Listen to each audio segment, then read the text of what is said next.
and you're gonna have to bear with me because my tripod broke. What I'm gonna do is try and explain the difference between a long grain cutting board and an end grain cutting board.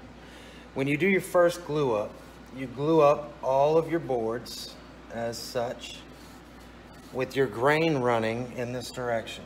This will be your grain, right?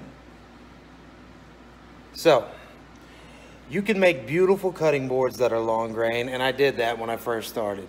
What I found was when you cut with your knife across here, I'll just use my finger as a knife. When you cut across here, you leave these little scratches like this. Those never ever go away. With an end grain cutting board, we're gonna cut this here and rotate this board to where your grain will be oriented as such. When you're looking at it, instead of it being long grain like this, it will be, you'll be looking at this, you know, it's kind of porous. Picture it like, I had a guy explain it to me one time, like a bundle of straws, right? So like when you look at the end of a bundle of straws, you can see through them all. That's kind of what the grain looks like.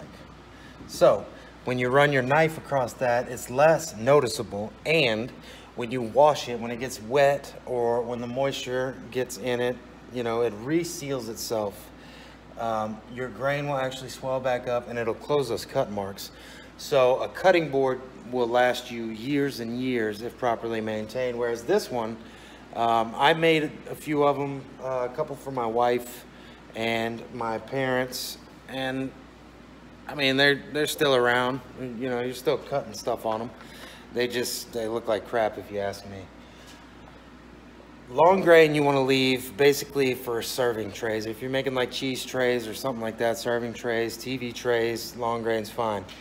A cutting board, or a chopping block as some people call it, I don't really know what it's called, I call it a cutting board. You really want to go end grain. And when you do that, it doubles, maybe triples your work, but you will have a product that lasts a long time. Much better.